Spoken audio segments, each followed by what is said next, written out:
Bonjour à tous, je suis Rebecca McLaughlin-Jane et cette semaine, on s'intéresse à la croissance record de l'industrie halal, en particulier en termes de nourriture et de tourisme.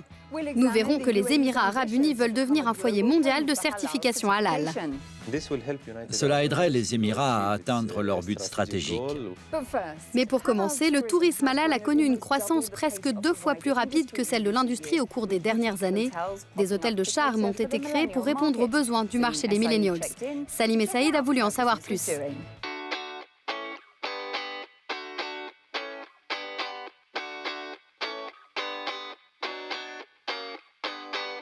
Un hôtel qui ne sert pas d'alcool, pour certains vacanciers, il manquerait quelque chose. Mais de plus en plus de touristes musulmans trouvent leur bonheur dans ces hôtels où l'on ne sert aussi que de la nourriture halal. C'est le cas de certains établissements aux Émirats. Ici, la nourriture est halal pour que les musulmans puissent observer leurs contraintes alimentaires. Certains hôtels ont même des salles de sport séparées pour les hommes et les femmes et des plages réservées à la gente féminine et du personnel exclusivement féminin pour garantir leur intimité.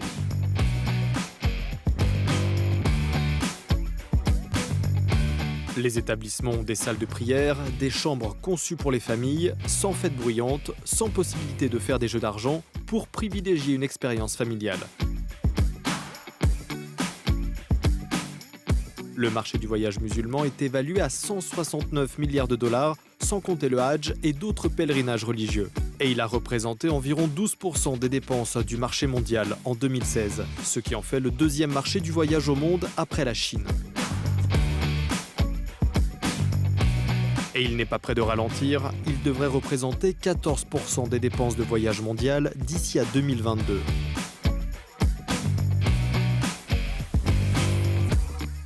Alors qui, au sein de la communauté musulmane, développe cette industrie ? Un rapport de 2017 du Global Muslim Travel Index a identifié la génération des millennials comme le principal moteur de croissance du marché de voyage musulman.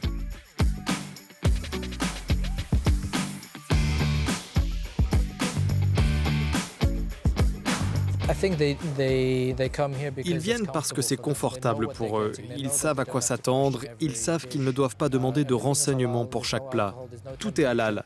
Il n'y a pas d'alcool, pas de tentation et il n'y a pas de concurrence avec d'autres cultures. Les touristes viennent dans un endroit conçu pour eux. Et ce ne sont pas que des voyageurs musulmans qui recherchent ce genre de confort. Nous voulons rester ici et profiter de notre séjour dans cet hôtel. Nous détendre, sans alcool. C'est un bel endroit pour les familles, sans bruit. Nous voulions un endroit sans discothèque. Les principaux pays à fournir des services pour les touristes halal sont en majorité musulmans, comme la Malaisie, les Émirats arabes unis, la Turquie et l'Indonésie. En Europe, des pays comme la Norvège proposent des produits locaux préparés selon les règles halal et ont des visites spécifiques pour les touristes musulmans toujours plus nombreux. Les millennials, eux, utilisent les réseaux sociaux pour trouver les lieux de tourisme halal et partager leur expérience.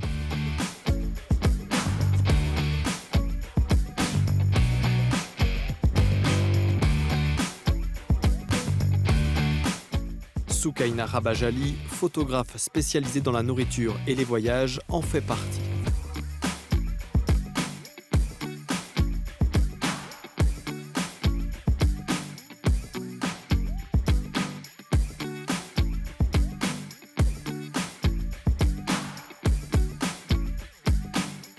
Elle communique souvent avec d'autres femmes qui veulent voyager et se demande comment une femme musulmane portant le hijab peut se lancer dans des expéditions à travers le monde.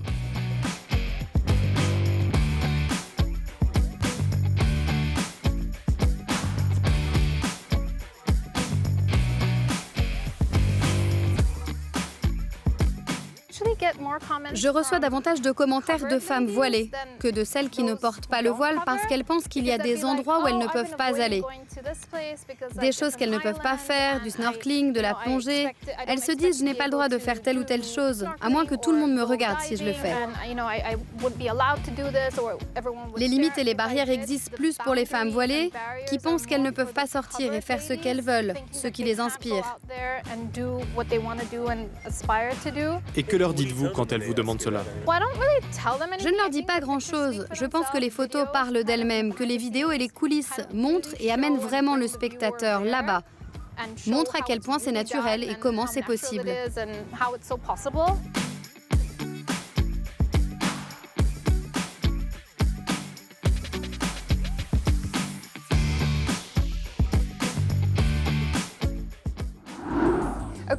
Selon un rapport de Reuters sur l'état mondial de l'économie islamique, les dépenses musulmanes en nourriture et boissons dépasseront 1,9 billion de dollars d'ici 2022. Il y a de nombreuses opportunités pour des startups qui proposent de la nourriture halal et pour de nouveaux produits qui pourraient faire leur apparition sur le marché. Le problème, c'est qu'il n'y a pas de standardisation halal et cela menace de freiner la croissance du secteur.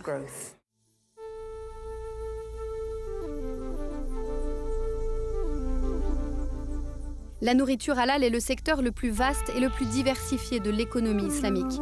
Pour ce qui est de la nourriture et les boissons, le halal se réfère à ce qui est permis par la loi islamique. Les animaux doivent être abattus et transformés d'une manière particulière et les produits ne peuvent contenir de porc ou d'alcool. Selon un rapport publié par le Centre de développement de l'économie islamique de Dubaï, la Malaisie est le leader mondial dans le classement de la nourriture halal, suivi des Émirats arabes unis, qui ont fait des progrès significatifs pour devenir un point de référence pour la réglementation mondiale de l'industrie alimentaire halal. L'expansion du secteur a entraîné le lancement de tout, des aliments halal pour bébés aux confiseries halal, en passant par des plats cuisinés. Mais le fait qu'il n'existe pas de normes unifiées halal freine le potentiel de cette industrie. L'autorité émiratie de normalisation est un organisme responsable de toutes les normes et des lignes directrices liées à la santé, la sécurité, la protection des consommateurs et la certification, notamment en matière de surveillance de l'industrie alimentaire halal. À ce jour, l'organisme a certifié près de 200 entreprises émiraties et plus de 7000 produits halal, dont 95% dans le secteur alimentaire. Un secteur qui pourrait croître de 10% par an. Son Excellence Abdullah Al-Maini, directeur général de cet organisme, est avec nous dans Inspire. Il nous parle des freins à la croissance de l'industrie halal dans la région. Votre Excellence, bienvenue dans Inspire Middle East. Merci de m'avoir invité. Aujourd'hui, les Émirats veulent être un laboratoire mondial pour l'industrie alimentaire halal, un pont entre l'Orient et l'Occident. Que fait votre organisme pour servir cette ambition ? Fin 2014, les Émirats ont émis des règles pour surveiller les produits halal.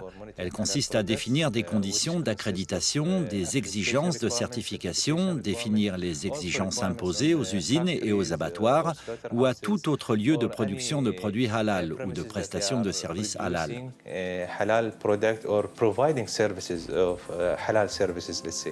Ce système est fondé sur des normes internationales et c'est le premier au monde. Il devrait aider les Émirats arabes unis à atteindre leur objectif stratégique en faisant des Émirats et de Dubaï le centre et la capitale de l'économie islamique du monde. Pour certains, le manque de standardisation pour ce qui est de la certification des aliments halal est le plus grand obstacle pour que cette industrie se développe. Êtes-vous d'accord? Et si oui, que faudrait-il pour changer cela? Je suis d'accord avec cela parce qu'un producteur ne peut pas être compétitif sur le marché face à d'autres sortes de produits. C'est donc aussi un défi pour les fabricants, mais dès lors qu'on aura des normes, ils pourront produire dans de plus grandes quantités parce que davantage de gens ou de marchés accepteront le même produit. Que manque-t-il dans le monde du halal? J'ai entendu parler de millennials désireux de plats bio, tout prêts, et de nourriture pour bébés certifiée halal. Nous ne voulons pas que les gens se trompent sur le halal. C'est une barrière pour le commerce. En termes de halal, il manque malheureusement les bonnes connaissances sur le halal. De nombreuses entreprises, en particulier en Europe ou dans la partie ouest du monde, ne comprennent pas le halal. Qu'est-ce qu'ils ne comprennent pas? Par exemple, ils ne savent pas particulièrement ce qu'ils doivent mettre en œuvre ou ce qu'ils doivent faire pour être halal, pour produire un produit halal. Je vous donne juste un exemple. Nous sommes allés dans un pays d'Europe et le propriétaire de l'usine m'a demandé comment produire des produits halal. J'ai donc demandé à mon équipe technique de s'asseoir avec lui. Ils ont passé en revue les ingrédients, ils en ont changé certains pour d'autres moins chers et maintenant 9 usines de ce groupe sont devenues halal. Le propriétaire a beaucoup économisé par rapport à ce qu'il faisait auparavant. Aujourd'hui, les chercheurs aux Émirats envisagent de produire une gélatine halal-friendly à partir de peau de chameau. Vous avez entendu parler du concept? Cherchez-vous à vous associer à des entreprises pour la développer? Nous sommes en contact pour cela et nous avons des partenariats avec le secteur privé. Les Émirats arabes unis sont considérés comme des pionniers et des leaders dans le secteur de l'industrie des chameaux. Ils font partie de nos comités techniques de développement des normes. Donc c'est là que nous partageons les connaissances. Vous pensez que ça pourrait être une réalité dans les années à venir? Oui, nous avons déjà des glaces au lait de chamel, du chocolat, du shampoing, donc je pense que la gélatine n'est pas impossible. Selon vous, l'industrie halal pourrait-elle un jour devancer l'industrie au sens large du terme? Oui, cela arrivera bientôt. Si vous regardez les différents éléments des différents secteurs de l'industrie mondiale, vous trouverez l'industrie halal dans la plupart des secteurs qui font plus de 15%. Donc le halal aura un impact fort sur l'industrie en général d'ici quelques années.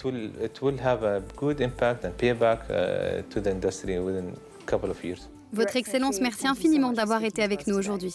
Merci pour votre interview. C'est tout pour cette semaine. Avant de vous quitter, voici ce qui a attiré l'attention de notre équipe sur les réseaux sociaux. Cette Parisienne folle de pâtisserie se réjouit de l'augmentation des points de vente halal dans la capitale française. Cette Britannique installée aux États-Unis nous montre son spot thaïlandais halal préféré à Manhattan, mais dit que Londres a plus de possibilités. Et on termine sur le burger de cette Londonienne qui précise qu'il est très facile de trouver de la nourriture halal ici.